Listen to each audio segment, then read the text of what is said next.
me sort of give you a little bit of an introduction to what I would like to do tonight.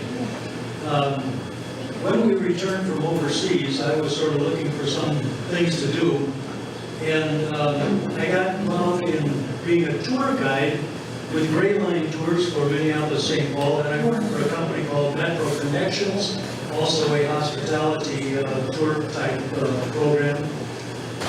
Then when I was doing PhD work, I needed a part-time job. I worked as a guide at the Minnesota State Capitol with Minnesota Historical Society. When I retired from teaching, then again I decided I wanted to go back and see what was available at Minnesota Historical Society, and I found an opening at the James J. Hill House. I worked there for 8 years on the staff, and then I did volunteer work there for a couple more years. So what I would like to do tonight is kind of the tour guide bit, where the presentation I'd like to stop at 4 different locations around Lake Minnetonka where James J. Hill was involved and focus on those 4 things. We'll introduce them in a minute. The other thing I wanted to mention is that 90% of the material that I have put into this presentation has come from the James J. Hill papers, the collections of all of his paper stuff. 90% of what I have, it came out of the general correspondence files, it came out of the letter books. The difficulty with those, the challenge is one thing, there are thousands of pages. And when you're looking at letter books, for example, you might find the same topic under something with the railroad, you might find it under something with a specific topic like a Lake Minnetonka something subject. You might also find it in a completely different area of one of the businesses that he was involved in. And you never know if you're going to hit right on, and it ends up being a bit of a challenge. The other problem when you're dealing with papers from 100 years ago, and literally when I was at MNHS Library, I'm touching papers physically signed by James J. Hill, 100 and some years old. And I can understand why there's a move in public schools away from cursive writing. It's not always easy to write, especially when the kind of writing instruments they were using. Plus, the other thing with that age, obviously things happen. We all know what happens with age. Well, it's the same thing with the certain deterioration with paper and everything else. So there are times when it is a bit of a challenge. So I'd like to start the tour. And as you may be able to tell already, I have not scripted this. I've got general ideas of where I want to go and the information I would like to pass on to you and highlight. This is a direct quote from Jim Hill. And quite honestly, it really tells you a lot about him. I would never be connected with a property run for the benefit of those in the saddle and not for that of the shareholders. If that is failure, make the most of it. In almost all of his businesses, he never took a salary. He never received a salary from the Great Northern Railroad, for example, or most of the other businesses that he was involved in previous to getting involved in the railroads. He only took his funds out of what the shareholders earned and his holdings as a shareholder, which is, to me, a very amazing thing. I think when he died, he was worth $60 million, so obviously something paid along the way. Here's another quote from Jim Hill. This came later in his life. He said, "That's all a man can hope for during his lifetime, to set an example, and when he is dead, to be an inspiration for history." Quite honestly, I am a little biased in favoritism toward Jim Hill. In my 8 years of working at the Hill House, I focused more on his business activities, and then some of the other guys on staff, I was more interested in some of the, I wrote some material that's now on the web with Minnesota Historical Society about his business interests from the time he stopped working for someone else and up until the time he got into the railroad business. Very interesting period of time in his life. But He was a man who tried to stay out of print. He did not like attention focusing on himself unless he could control it. And there's a really great interview that I think it's on record with the Minneapolis paper that he permitted. And in it, he gave credit for his success to his wife, that she was the biggest factor in anything he ever accomplished. But he normally did not like any kind of publicity. Jim Hill, well, he owned the St. Paul Globe newspaper for many, many years. So, and then the man who he hired as the editor was one of his biographers, the authorized biography, 2-volume work by a guy named Pyle. But he worked for Jim Hill. Now, here's what we're going to do tonight. I would like to spend time in each of these 4 areas, because these were the areas where Jim Hill was involved in the Minnetonka area. In the 1870s, there was a company called Hill and Acker. Jim Hill started his own business in 1866 when he was 28 years old. He started a forwarding house for freight as well as a trading business down in the levee on the St. Paul side of the river. Obviously, the boat steamboats didn't go up to Minneapolis. The head of navigation was Fort Snelling and Mendota. Anyhow, Hill and Acker was one company. Before that, he had another company called Hill, Briggs and Company. Some of you in the area may be remembering, if you're as old as I am, there used to be a company called Briggs, Cooper and Company. Well, it was that Briggs that Hill worked with. Then he was Hill Acker. Then it became, there was one other one, Hill, it doesn't matter. And then it became the Northwest Fuel Company, which he eventually bought out of. The records of those are very confused and very mixed. And they're really hard to deal with those at least three different companies that Hill basically owned. The second thing I want to talk about is the Hillier Farm, which was out here by Crystal Bay. I have the dates 1880 to 1883. The fact of the matter is, 1883 when he left that property, 160-acre property, but it was not sold until 1903. That's why I make that distinction. 1880 to 1899, he was involved with the Hotel Lafayette. If you know the background of that, you're saying, wait a minute, Russ, it didn't open until 1882. But he started planning in 1880 for the building of that hotel. And then others of you will say, well, wait a minute, Russ, it burned down in 1897. How can you say 1899? 1899 was the year that he sold the property. He owned 38 acres there, and he sold that to, I think it was at that time called the Lafayette Club. So that's why I put the dates 1880 to 1899. Finally, you wondered about the Belle of Minnetonka. The fact of the matter is, that was part of the Lake Minnetonka Navigation Company.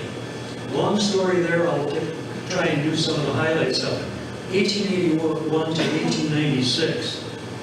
Now you're looking at this and you're probably saying to yourself, he really did a haul, he made some money. The fact of the matter is, Hill and Acker out here probably was a profitable business. These other three, the Hillier Farm, he lost money on that deal. Hotel Lafayette, he never recovered the amount of his investment in that hotel.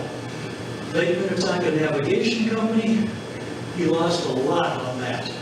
So none of these lower three were really profitable ventures for James J. Hill. His return on investment was not very good. However, he didn't leave Minnetonka with a bad taste in his mouth. The fact of the matter is, he did a number of things. For example, after he left the Hillier Farm, there was an area, are you all familiar with Markville? Okay, well his farm was in what the area was called Markville. Or Marksville? Markville. No S, Markville. The school board asked him for 1 acre of land on the southwest corner of his farm property so they could build a school, but they promised it would be the finest school and it would complement the property. I don't know if he actually ever gave it to them or not, but he was gone by the time that happened. I don't want to be insulting to anybody, but he had some advice when he was dealing with the hotel. A guy by the name Ledard wrote a letter to Hill. They were dealing with land issues. But then he added and note that some of you may enjoy, and I kind of got a kick out of it, because it reflects something that happened with the Lake Minnetonka Company. But anyhow, he said, in this letter, he said, I'm going to give you some unrequested advice. Seek to have your hotel land cut off from any Excelsior jurisdiction. Apparently, the liquor law and local option was under Excelsior, and that's why when the Hotel Lafayette opened up, it had no liquor license. But anyhow, the letter went on to continue this advice. You come under the Excelsior jurisdiction, then you'll have no hostility. Excelsior is a thoroughly selfish town. They seek to anger and cripple due to jealousy and spite against any success of others. Well, anyhow, that was the advice he received about doing business at Excelsior. But, you know, the old story, too, about the fight with Hill and Wayzata. As late as, let me get the date here, 1909, Hill got a thank you letter because he had made a large donation to the library of Wayzata. So the tension between Wayzata and Hill has been over the years somewhat overblown, well, a whole lot overblown in my estimation. So let me make the first stop on our tour, and that is Hill and Acker. In the literature that I found, they've always referred to their wood cutting and the wood that he was collecting out here as the Big Woods. This was west of the lake. The St. Paul and Pacific Railroad, which he did not own at that time, had come to Wayzata and started and built a depot in 1867. Bill was not involved in the takeover of the St. Paul and Pacific until 1877, 10 years later. So, however, he made arrangements with the St. Paul and Pacific Railroad to ship wood from Wayzata to the market in St. Paul, Minneapolis. And that's obviously, they brought they had logging crews. A lot of them were actually from the German community in Chaska. And Hill liked those guys. The others, he didn't care much for. There were some problems there. But he had made arrangements that the logging crews would stack on the west side of the lake, and then they would take this wood and haul it across the lake, usually using barges. And on these barges, some of them were motorized, and then he also had tugs. And we have records, for example, of his writing letters to some people in Chaska area, well, Carver County, actually, and some in Hudson, Wisconsin. And he wanted these barges to be built, and he was getting estimates of what it would cost for them to do this for him. They were 40 feet by 9 feet wide, 40 feet long. And there was really an interesting one where he got a motor from a company out east, and he wrote him a letter and thanked him. He says, "We have towed a barge with 50 cords of maple wood 6 miles across the lake in a few minutes less than an hour, and have towed 2 barges, same size, loaded at the rate of 4 to 4.5 miles, loaded at the rate of going across the lake of 4 to 4.5 miles an hour." So that's what they did. They loaded it, and then they shipped it across the lake to Wayzata. At Wayzata, they would then stack it by the railroad tracks, and then they had a crew that would load it and ship it out. So it wasn't always, the logging crews weren't always particularly, what shall I say, agreeable to what Hill wanted to do. In fact, some of them, like I said, the Germans he really liked. They gave him no trouble. But in 1877, there was a letter from a party of 16 of those loggers. And they were writing to Hill complaining about, well, more than complaining, they were threatening. You don't threaten Hill, but anyhow, they tried. And this was over prices and the cost of shipping and the prices at the store that Hill had set up to serve them. Anyhow, here's quotations from that letter. "Hill and his people are Armstrong robbers in setting prices. We will break you, your wood swindle. Agree to our terms or quit business.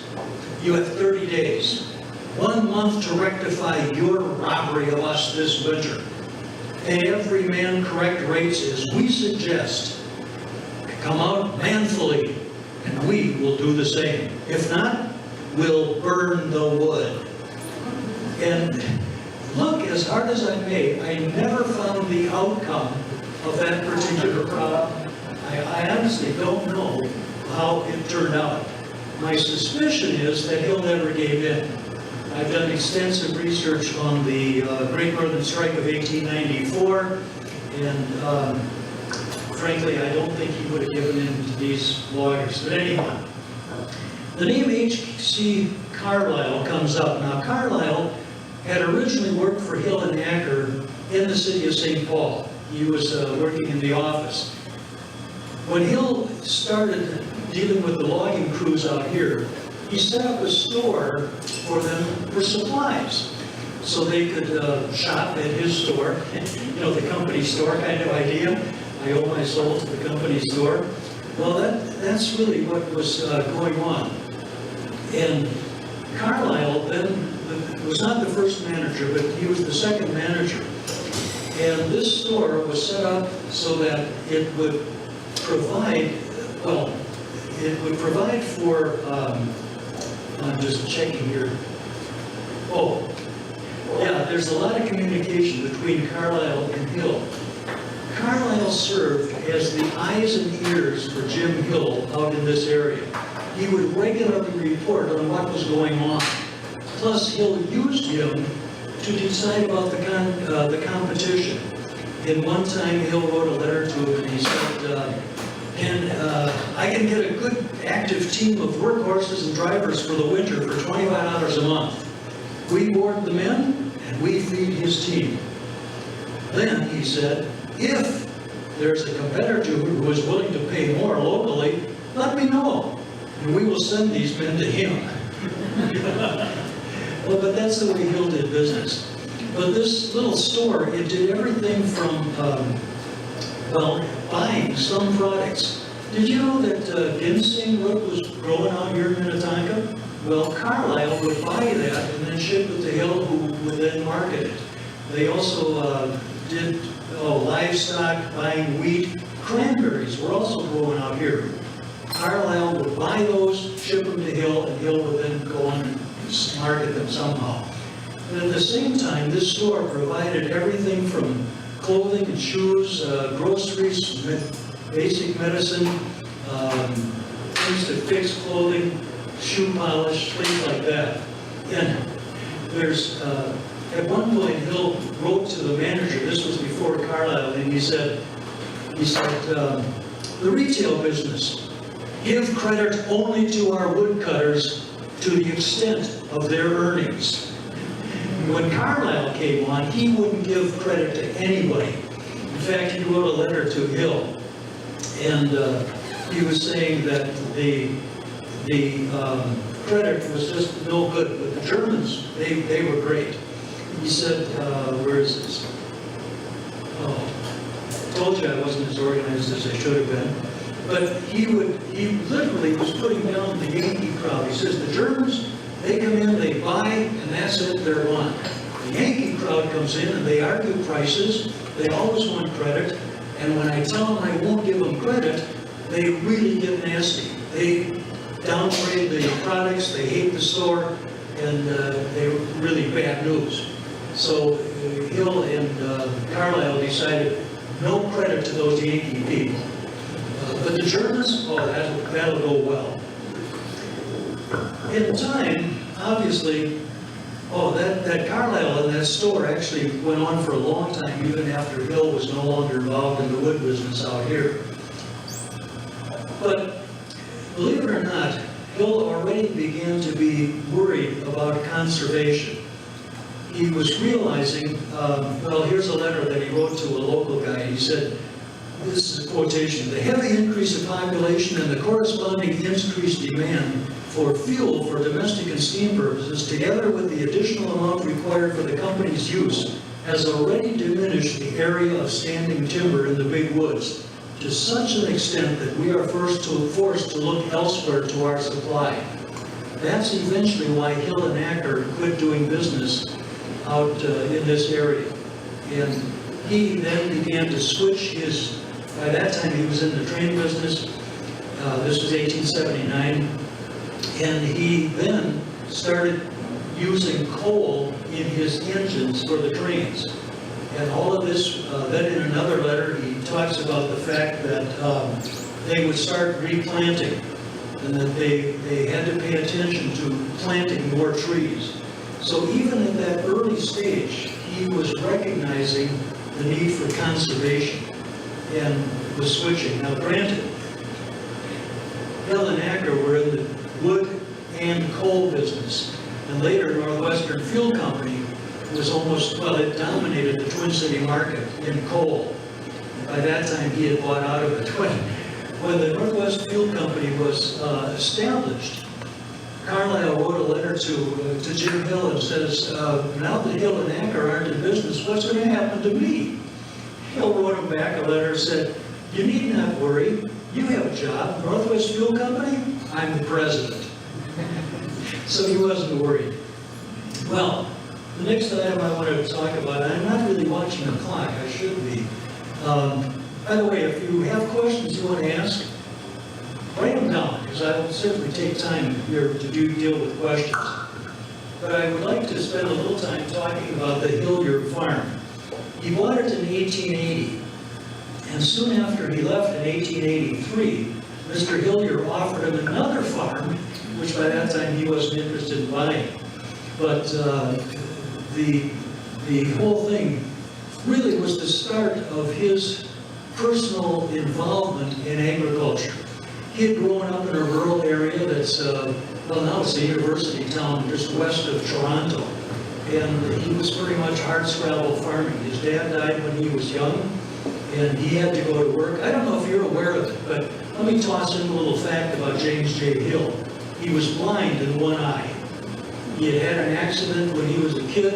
He was playing with a bow and arrow, and the arrow went into his eye. The doctor saved the eye, so there was a healthy eye there, but the optic nerve connecting that eye to the brain was no longer functioning. So just think of everything that Hill accomplished, and it's a one-eyed guy. I mean, it's an amazing story, just from that point of view, if nothing else.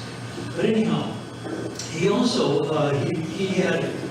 when he had to quit school to help finance his family after his dad died, the teacher there, a guy named Wetherall, W-E-H-T-H-E-R-A-L-E, I think, was his tutor, and he took time to work individually with Jim Hill and to help him complete somewhat of an education. Probably Hill ended up with about an 8th grade level of education. And he left Canada when he was 16, wandered around the East, came to St. Paul, Minnesota in the summer. 17-year-old, he turned 18 that fall. But anyhow, and Wetherall had really been helped him all of his life. He was indebted to that teacher. And one of the ways he paid that indebtedness was to hire the man's son. The man's son worked for a railroad and for Jim Hill. Well, when Hill got this farm, he went to Wetherall and he said, if you know anybody who would be a good manager for that farm, please write him a letter and invite him to come and apply for the job. So we know a lot about what went on at the farm because of that letter written by Wetherall. And the letter includes things like, well, it tells, for example, that this would be a farm, 160 acres, half in the woods, and they would be raising early vegetables, small fruits, they would keep a dairy, there would be eggs, poultry, and such as his family would require. Then it went on to say he would furnish everything necessary to stock the farm in the way of horses, cattle, implements, etc. And he wanted a suitable fellow. He said there would also have to be garden plants and flower beds. This was in the second letter. And then he right into this friend, he said he will pay $600 per year in addition to the benefits of being on the farm, the produce, and all the stuff you need for living. But he wishes me to say that The salary is of little object to him, providing he can get the right kind of man. That guy, I don't think, was ever hired to manage the farm, but that's what Hill did. He had someone to manage. He wanted the farm so his family could come out there during the summer. That farm never supplied, a lot of people think it was one of the purposes, to supply veggies, for example, to the hotel. That was not the case at all. It supplied veggies and stuff for his family, and it was in 1884, he wrote a letter to the manager of the farm saying, "We will not be coming out to the farm this year, and we will no longer be spending our summer at Hillier Farm."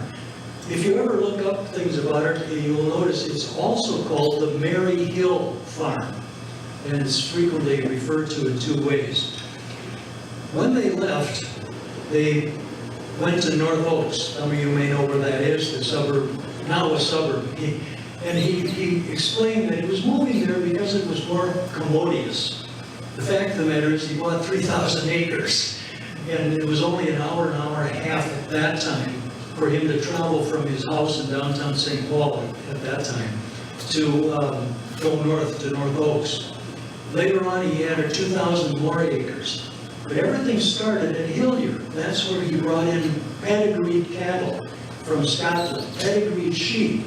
In fact, there's an entire box, it's probably 4 to 5 inches wide, that is nothing but pedigrees of the animals that Hill bought. And his goal in beginning to have a stock farm was to develop an animal that would provide milk and meat, both. You know, you can get a good steer and have a good steak, but that's not going to produce much milk. On the other hand, you can get good milk cows, and they're not going to do much for good eating.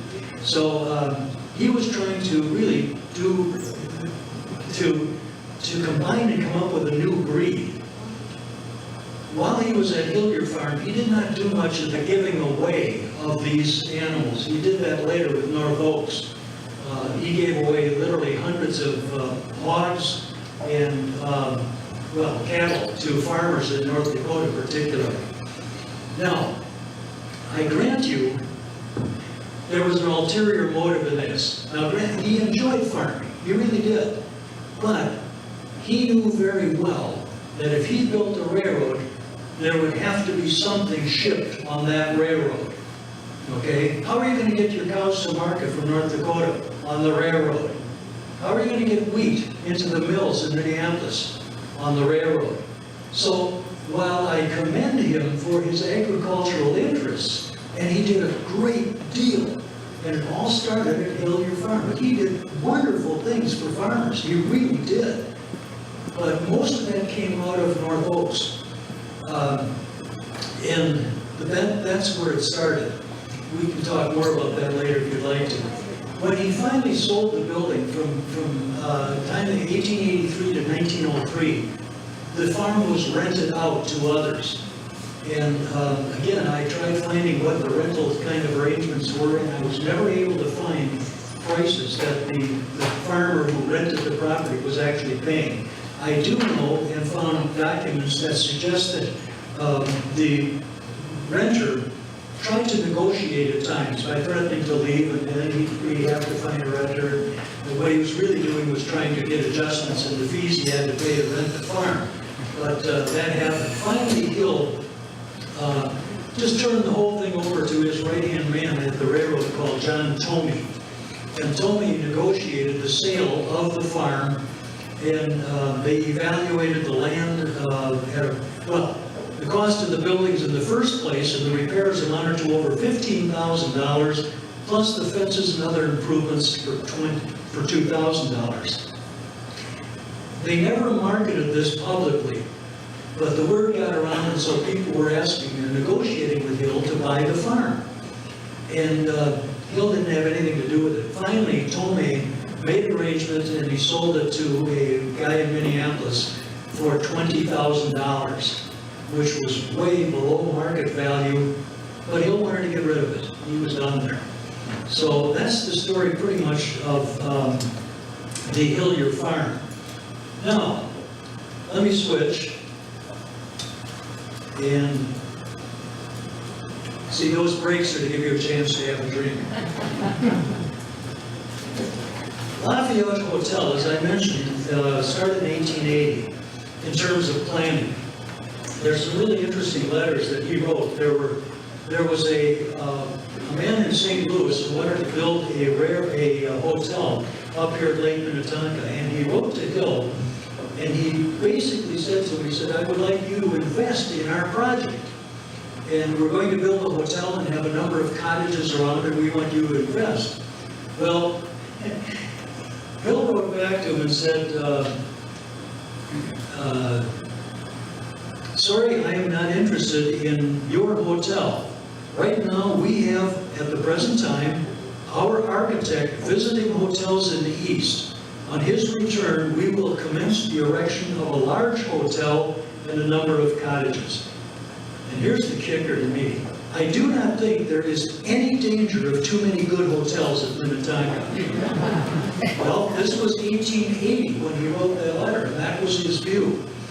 That same year in January, he had written a letter, from present appearances, there will be more people at Lake Minnetonka next season than can be taken care of, even if the hotel accommodation was doubled. So that was Hill's planning. And it did not start construction until 1882. It opened in that July 3rd, I believe it was, 1882. He put his own man, a guy named James Brody. Brody had worked for Hill for about 10 years, and he put him in charge of overseeing all the construction. And continually was looking over his shoulder. There are tons of letters you read that he wrote to Brody and would say, well, hey, why hasn't this shipment of lumber gotten there faster? Or how come construction has been delayed? And he wrote him letters about, well, what's the water supply going to be like? And on and on. So the construction went well, but Hill was involved very closely. He kept his eye on this. Now, the operation of the hotel, he never intended to run the place on his own. From the very beginning, there were people who heard about him constructing this hotel, and they sent letters saying who's going to manage it, and people were looking for jobs. He had told all of them that he never would be managing it himself, but would hire someone to do that. And he settled on a guy named Edward Mell, M-E-H-L, who had been the manager of a big, very nice hotel in New York City. When they were negotiating, Mel wrote him a letter and said, we have to solidify this agreement between us because I want to bring a number of my staff along with me. And if I don't hear soon, they're going to be looking for other jobs, and I'll end up with having to take the skim milk of good employees. Well, that was rather a strong statement to Hill, because Hill always wanted everything to be the best. In fact, he wrote to people, and he would say things like, this has got to be the best hotel. It will be furnished and appointed in a better manner than any summer hotel east or west. The kitchen arrangements are the best, and they will take care of 1,000 guests. I want a manager who must be sure the hotel will be kept first class as to management and the table before any lease will be made. At one point, he wrote a letter to Marshall Field in Chicago.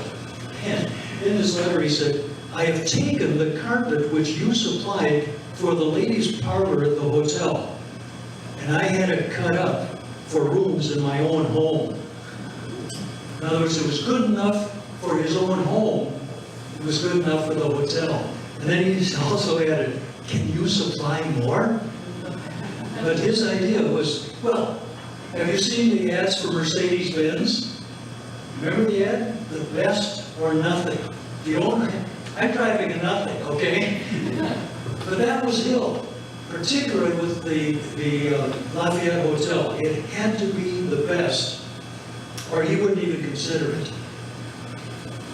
At that time, and I don't quite know how this happened, but Lake Minnetonka was one of the best destinations for Southerners to spend the summer.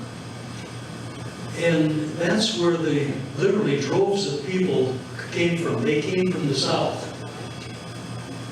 Eventually that changed with alternative transportation and more, easier access by rails to other places. But also the thing that really was bad was the vagaries of weather. A cold summer, they'd come up here and go home almost immediately, canceling their hotel reservations. Or, believe it or not, at times Lake Minnetonka would be too shallow. It would be too low for the boats to work on the lake. And at that time, the boats were really, we'll talk more about that, but they were basically commuter vessels and excursion boats on the lake. Very little in terms of private ownership. So they had to have these boats taking people to all these different places. So that was a necessity. I thought you also might be interested in some of the events that took place at the hotel. Typically, the 4th of July was a biggie. I can just give you a few of the dates and a few of the things that happened. For example, in 1882, there was a tour that was sponsored by the Northern Pacific Railroad. And they went to different places throughout the West, and then they came out to Lake Minnetonka and to stay. And the writer about this says, this is a quote from 1882 tour, "Eastern people in our party are astonished to find such a magnificent hotel here on what they seem to consider the border of civilization. And there have been 1 or 2 mosquitoes here, something we have sadly regretted." That's still true. There's some things in history don't change. Now, when that particular tour was here, the men stayed, they put Pullman cars on a siding, and the men slept in there. The women got to stay in the hotel. Such gracious gentlemen. In September of 1883, there was a dinner at the Lafayette Hotel for President Chester Arthur. And believe it or not, Ulysses S. Grant, former President Grant, was in attendance. By that time, I think he died the next year, and it wasn't due to a meal at the hotel. But anyhow, he attended. The president of the Northern Pacific, Henry Villiard, who was no friend of Hill's, also was in attendance at that dinner for the president. And there were 9 Army generals and 9 governors from other states who attended that particular meeting. That's the kind of thing that went on at the Hotel Lafayette.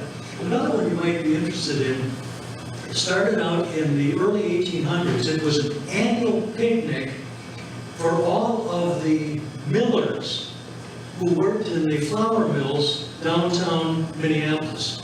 They would gather at their mill, and then a string band would begin to play, and they would march from their mill to the depot. Then they would get on the train and come out to Lake Minnetonka and spend the day.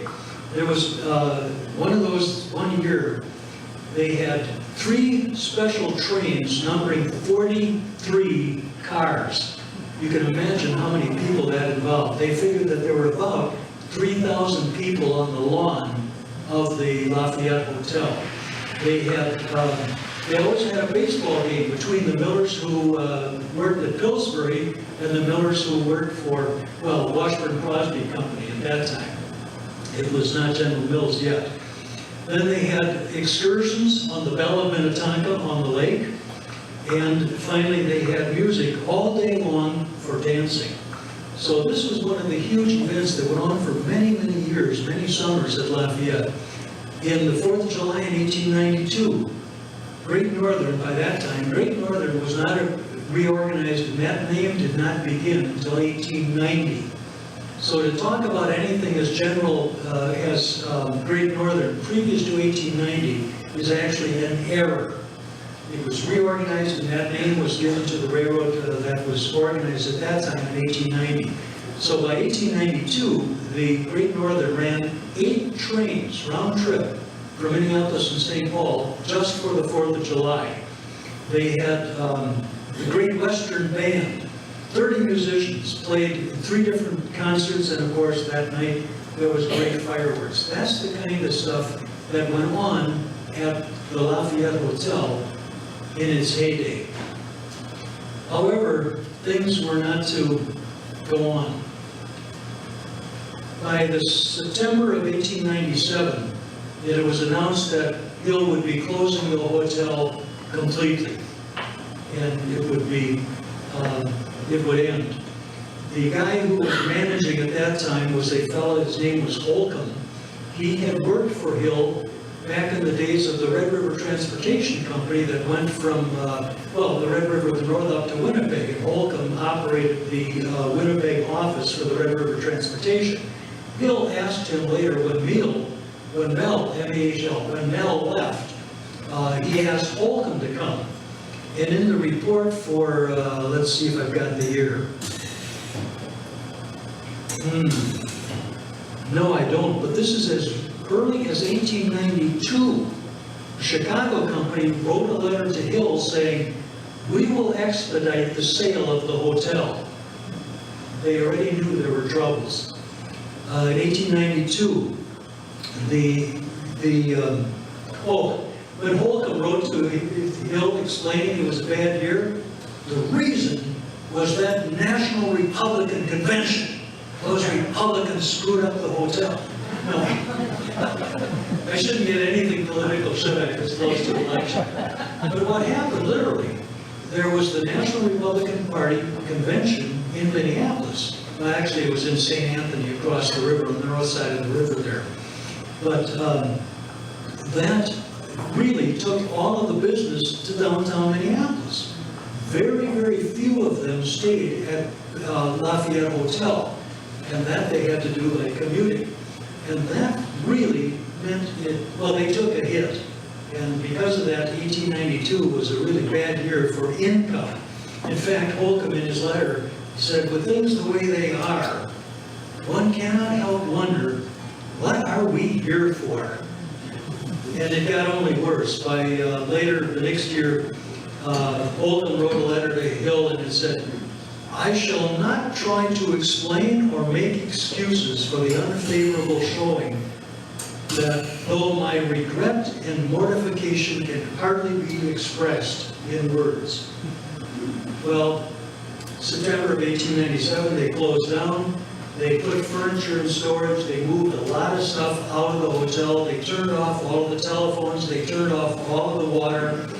And they had a very skeleton crew of some maintenance people who stayed in the servants' quarters at the hotel. October 4th, is it? I believe that's the date.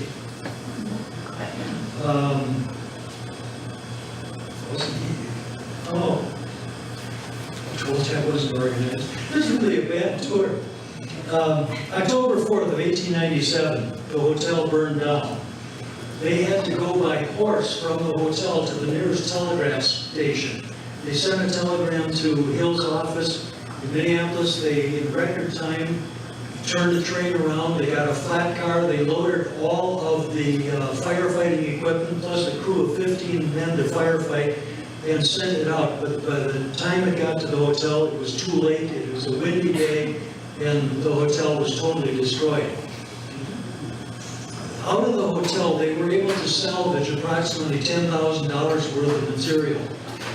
Insurance paid them $60,000. So, and then with the sale of the land later, which was $10,250 when he sold the 38 acres to the Minnetonka Club.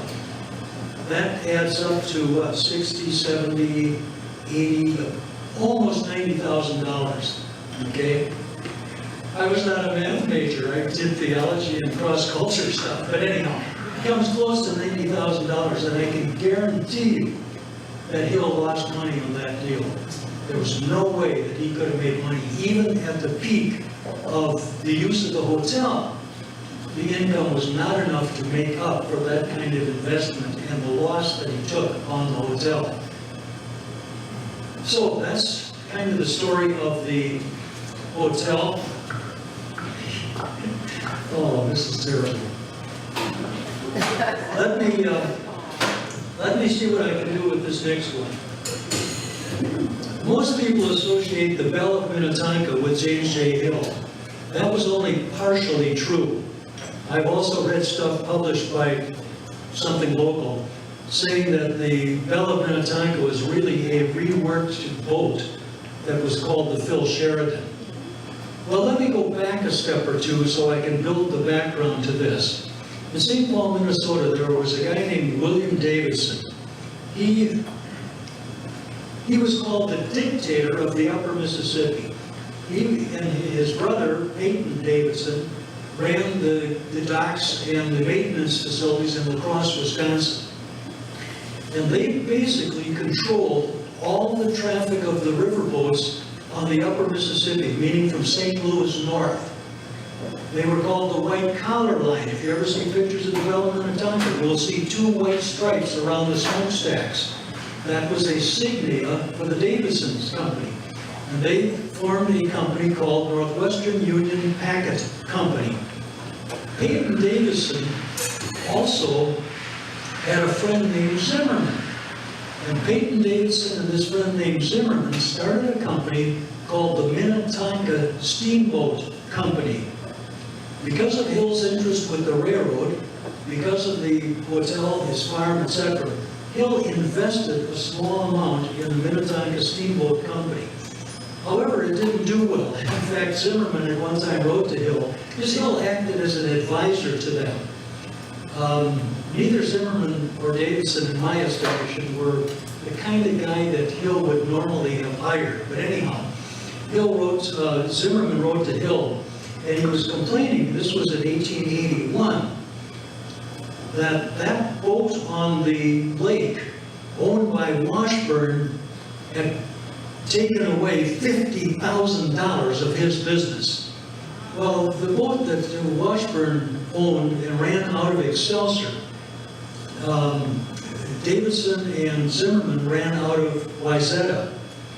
Washburn ran out of Excelsior. It was the most luxurious boat on the lake, called the City of St. Louis. It was an amazing thing at that time. From the time it was built, it had electric lights. It was just an amazing boat. Well, that's what Hill eventually would run into competition with. Peyton, Davidson, and Zimmerman weren't doing so well, so in 1883, they organized what was called the Lake Minnetonka Navigation Company. Hill was deeply invested in that. Out of the 1,000 shares that were put up for sale, Hill owned 493 of them. But you'll notice that's 7 or 8 short of controlling power. Peyton Davidson owned 375. Zimmerman and another ally of Hill, his name was Seacom, he had operated the Mille Lacs Lumber Company. The Mille Lacs Lumber Company had furnished all the lumber for the Minnetonka, the Hotel Lafayette, and a lot of other things. So he was a compatriot, and he was the secretary-treasurer of the Lake Minnetonka Navigation Company. And when they first organized in 1883, Hill not only gave the money for the stock, but he made a loan of $50,000 to Zimmerman. Not one of the best investments Hill ever made. But that was to buy boats. They bought 4 boats to run here on the lake. And they did well. In fact, in the year 1883, there were 90,000 people who rode the boats on Lake Minnetonka. I mean, just think of that. That's an amazing number. And these are not only tourists doing excursions around the lake, but they had a big business in commuters. There were a number of families who owned commuter tickets, so that from one part of the lake, they could jump on a boat and go to Wayzata and hit the train and go into Minneapolis or St. Paul. And there were a lot of those. So this provided a really good potential market, and Hill was involved. Plus, by this time, Hill owned the railroad, the St. Paul, Minneapolis, and Manitoba, which is what it was called at that time. The St. Paul and Pacific Hill had bought out between 1877 and 1879.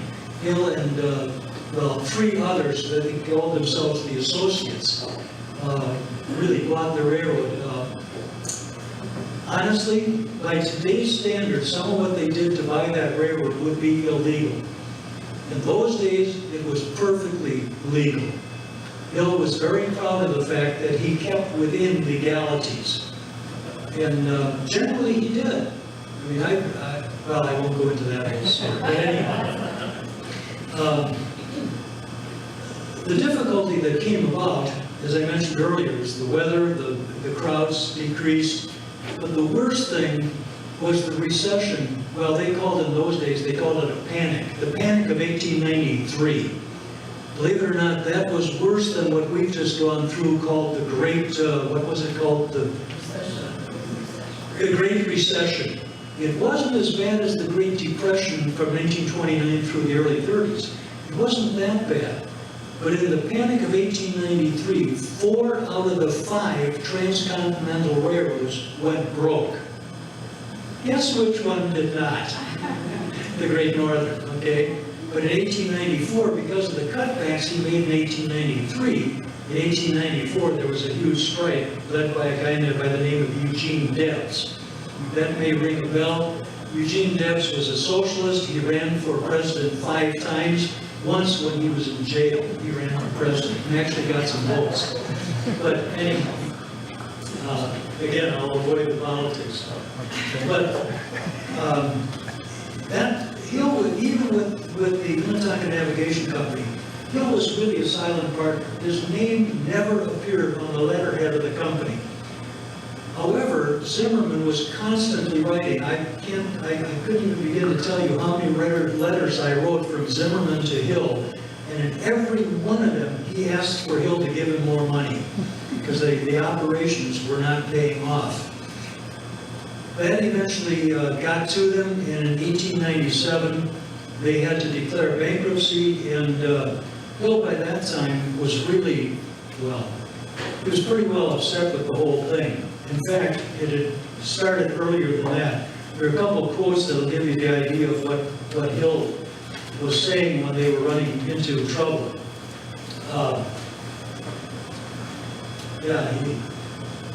As early as 1891, Hill wrote to Zimmerman and said, "I would rather sell the whole enterprise than consider alternatives." And they saw it coming. Hill, there was a letter that came from Zimmerman to the secretary to the president of Great Northern Railroad. And it was talking about, well, Zimmerman actually wrote in that letter, said, "His, being Hill, communication has convinced me that the whole lake business is very distasteful to him." And it's hard to read that letter because across it, Hill in his own hand had scribbled the little statement saying, "I want to see you about this." Well, by 1898, the Lake Minnetonka Navigation Company was in receivership, and a lawyer named Pierce Butler, a name you may remember, he eventually was, well, he was from St. Paul, so I tend to remember you folk out here might not, but he became a Supreme Court justice. Anyhow, he was practicing law in St. Paul, and he wrote a letter to John Toomey explaining the lawsuit that was being brought against the Lake Minnetonka Navigation Company. Toomey asked Hill, what should he do about it? And Hill's scribbled note on Toomey's letter was, "Let matters take their course." And again, he lost a bundle on that deal. Now, the Belle of Minnetonka was first owned by Hayden Davison. The Phil Sheridan was the fastest boat on the upper Mississippi. When it went in the docks in La Crosse at Davison's facility, they were reworking it, but the cradle underneath the boat collapsed and the Sheridan sunk. And so they took out everything that was useful, the boilers, in fact, even the bell. That bell was added to the Belle of Minnetonka, and I think today it's on display at the museum in Excelsior. It was a school, hung in a school building for a while. That's the only thing remaining from the Belle of Minnetonka, and that bell came from the Phil Sheridan. But the problem of some people thinking that the Belle of Minnetonka was simply Phil Sheridan shipped here and redone can hardly be the case. The Phil Sheridan was 200 and, ooh, where's the width of that?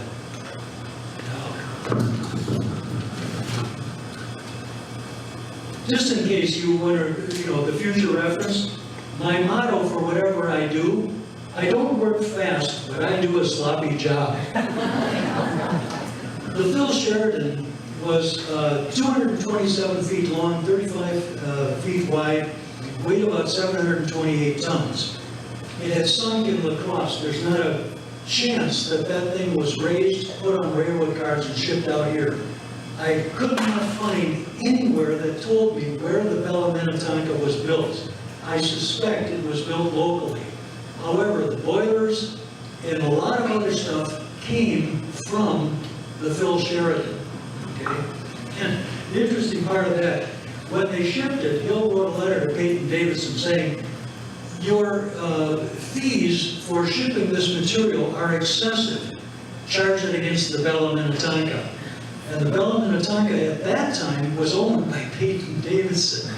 It was only in 1883, after the Lake Minnetonka Navigation Company was organized, that they bought the Belle of Minnetonka.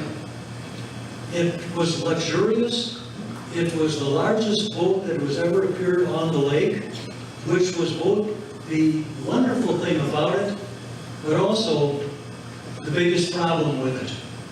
The only way that that boat could make an operating profit was if it was about 3/4 full of passengers. It would hold 2,500 people. So consequently, it was a big, beautiful boat. In 1884, it was refit so that it could compete better with the city of St. Louis and with electricity and upgraded. It was a wonderful ship. It was a wonderful steamboat. No question about it.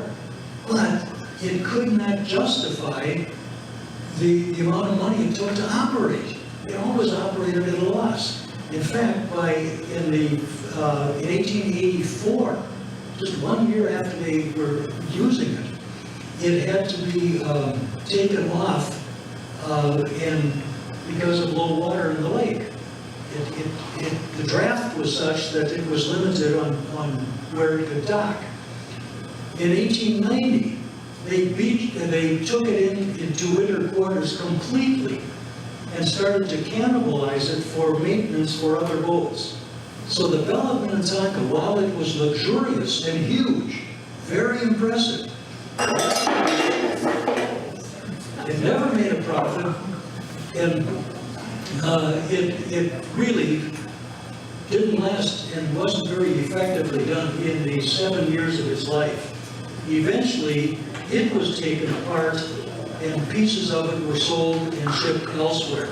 So while it was a glorious vessel, it really did not have a good history. Well, one last thing.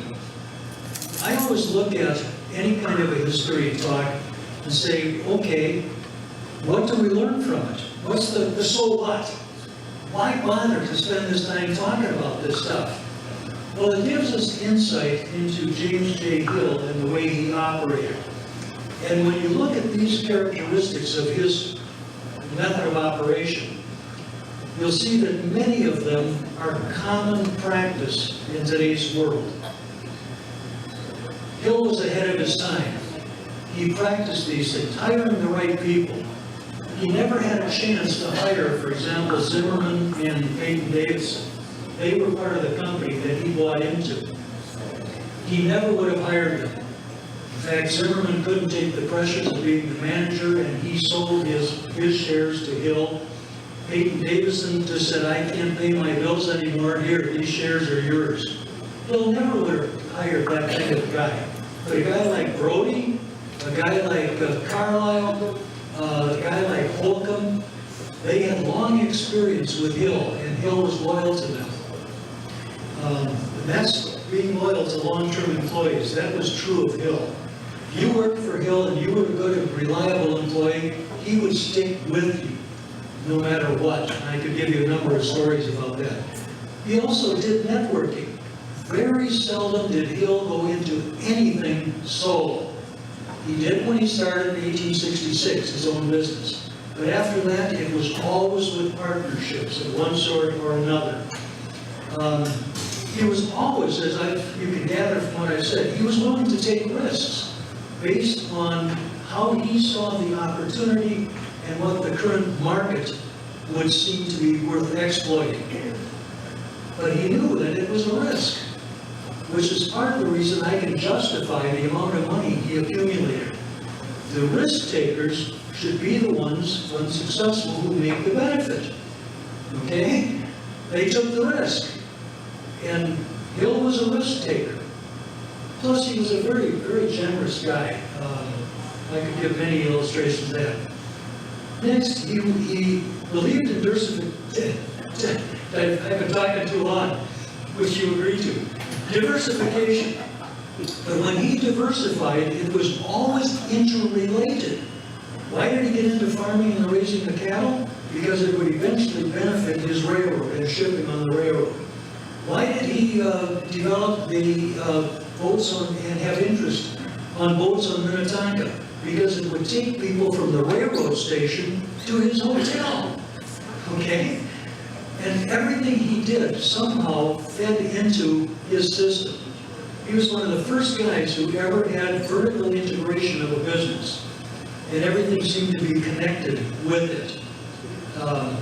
But he diversified all the time. But in every case, it had to do with something else he was dealing with. I always get a kick out of the fact, Jim Hill, I admire him greatly because of this next thing. Jim Hill had the great ability to see the big picture, but he never lost sight of all the details, and they fed each other. He worked on the details so the big picture would be accomplished. The big picture guided what he did with the details. All of this for a one-eyed man. That good eye was on the big picture as well as the details. You read some of the materials some of the stuff he wrote. Minutiae. For example, he hired Edward Mell to run the Lafayette Hotel, okay? But he wrote letters of introduction for Mell to businesses in Chicago that dealt with meat and wine. And with that, he made meat orders that Mell would have to use. He wrote the letter to the company up in St. Cloud Sauk Center area saying, every Tuesday morning, you better ship us 50 pounds of first-class butter. Mell had nothing to say about it. Mell was running the hotel. Hill sent him a letter and says, every Tuesday morning, make sure that you have your vegetable order into the markets in St. Paul, Minneapolis. If you worked for Jim Hill, you knew he would be looking over your shoulder. And he had something to say about it. But that was a great strength of his. Many of us know people who see the big picture, but aren't worth a darn when it comes to the details. We know other people who get so tied up in the details, they lose the big picture. That really, to me, was the key to Jim Hill and his success. Finally, he knew when to close the door, when to take a loss, and when to bail out. He wasn't going to stick with a dying thing just because he was going to lose a few $1,000s. He said, this is going south in a hurry, we're bailing out. And if you look at these things, you can look at modern business and you see that they characterize a lot of what successful companies do today. James Hill was ahead of his time. With that, I will stop and, well, I'll try to answer questions. Why do I flip so many papers? Because I have more notes than I ever thought anyhow. That's the problem. You become engaged to your notes. Yeah. And you hate to give up any of them because, there's a ton of things. I could take as much time as I have already tonight and still talk about all these subjects. Do you have a question? I have a question. I have a friend that's getting married at the James J. Hill house. Not at the house. The Hill House doesn't have weddings. That wedding is probably at the James Hill Center down by Rice Park in the St. Paul Public Library. Okay, you're probably right. No, The reason I say that is because a lot of people, when I used to work at the house, we'd have people Yeah. coming all the time asking about doing weddings. And that's a standard for the house, because they have very strict rules on liquor, for example. Okay, So you're talking about the Hill Center downtown St. Paul. okay, so it's a young couple, and is there one thing that is a takeaway that I would say to them, that you picked this house, or this venue, which they probably picked it on not knowing anything. One of the great goals that would form a really great marriage is to look at the marriage of Jim and Mary Hill. It was a wonderful marriage. And they were an amazing couple, tremendously loyal to each other.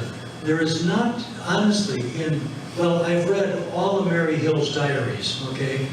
And they were kept for many, many years. I've read them all. There was never a hint of any kind of problem in their marriage. Oh, they have difficulties every now and then. Obviously, you got to sort things out. I mean, when she has 10 children in 20 years, that's obviously going to be some tension. When they lose one of their children, the child was, well, not even 1 year old, they lost a child. They had challenges. Jim Hill traveled a lot, but they frequently traveled together. And if you want something from the Hill family, anyone who, if they could have as good a marriage as Jim Hill and Mary Hill had, it would be soup. I wouldn't have to worry about the divorce court. That's a good one, yeah. I mean, Thank you. yeah, she was a devout Roman Catholic. As far as we know, he never converted. He grew up in a Methodist and Baptist home. He never really, well, when they first married, he would go to church with her, even though he had never, there's no record of his conversion. And he would go to church with her, but then he got so busy at the railroad, he'd go to the office on, well, in his business, he'd go to the office on Sunday. So maybe her commitment to her church was enough that worked. So they didn't really have that mutual connection to a spiritual guidance kind of source. Although Bishop Ireland, who built the St. Paul Cathedral, often was at the Hill home, and there was when Mary Mahegan, she was then, when her dad died, her Catholic priest became a counselor up until the time that priest died. So she had a substitute spiritual leader. But as a family, they really didn't have that unity, but they were a great couple. Yes? A follow-up question, how, given that their backgrounds are so dissimilar, how did they meet? Oh, good question. Mary Hill's family had come to St. Paul, and it was a kind of a hardscrabble life for her. So she was a waitress at the Central House, I believe it was, at downtown St. Paul.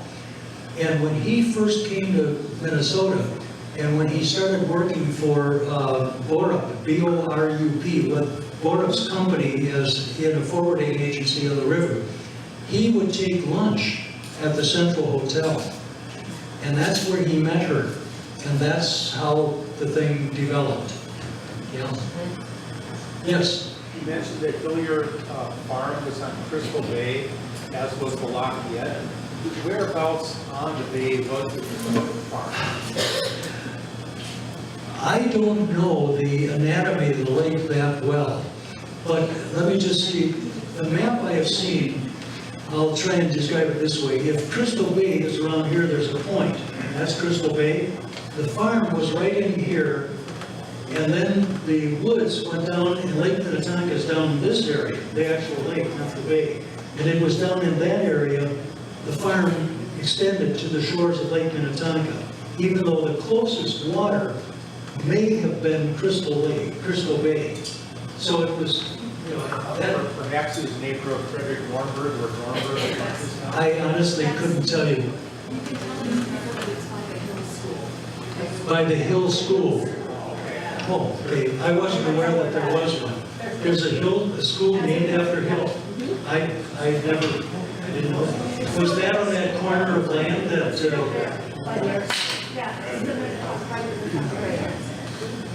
I learn something new every day. Now I can go home and learn something new my day's done. Any other questions? Yes? said that Zimmerman had 4 boats. Do you know the names of the 4 boats they got? Oh,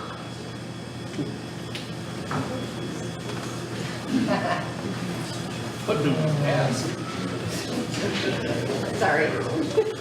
no, that's all right. I don't know, I had them in my earlier notes. I don't know that I kept them into this, the notes for this. No, I don't have them. One of them I remember was called the Angus.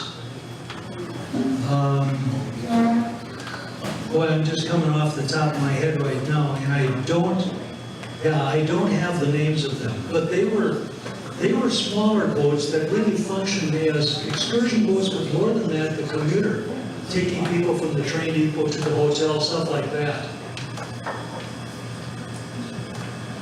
Did I hear a question over here that I kind of ignored? Unintentionally? Okay, one more. Just kind of a side note, I just read within the last 2 weeks that Zimmerman had I think it was a great-grandson who became famous musician by the name of Robert Zimmerman. It was in the Minneapolis paper about 2 weeks ago. Yeah. No, Maybe about Big I have not had a good impression of Zimmerman. His kids may have done well, but he wrote a really tearjerker kind of letter to Hill saying, I can't take the pressure of this job anymore. I'll continue as manager, but I can't afford to take the losses. And I really need for you to invest send me another $5,000. And it's just, I was not particularly favorable to Mr. Zimmerman. I know very well Hill never would have hired him if it had been another business. So do you know the names of any of the people that rented the your farm? No, I didn't write them down. I have the name of one of them. His name was Dahlquist.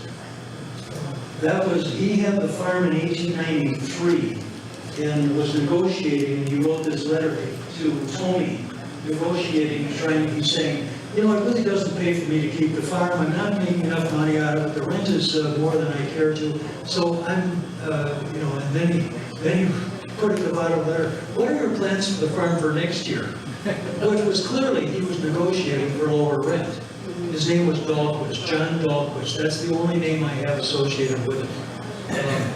The difficulty of trying to look through the Hill papers, honestly, it's a challenge.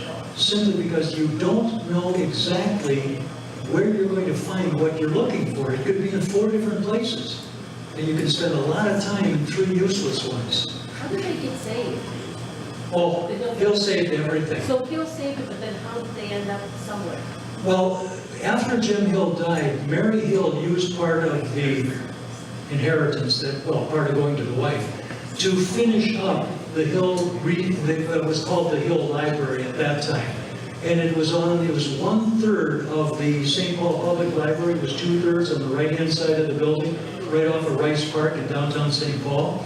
And then the 1/3 was on the left-hand side, the east side. And Mary Hill used part of the inheritance to finish that building in honor of Jimmy.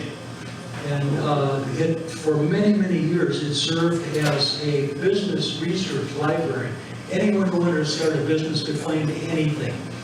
Today today it's called the Hill Research Center. And if you've never been there, it's a magnificent building. Go to downtown St. Paul, spend some time walking through the Landmark Center, which is a very interesting building.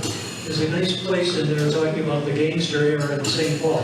Then walk around, go stop and have lunch at the St. Paul Hotel, and then go across to the Hill Center and go in and look at the building. It's amazing. It's a beautiful building. That wedding you're talking about, it will be very, very attractive. That's a wonderful building. Yeah.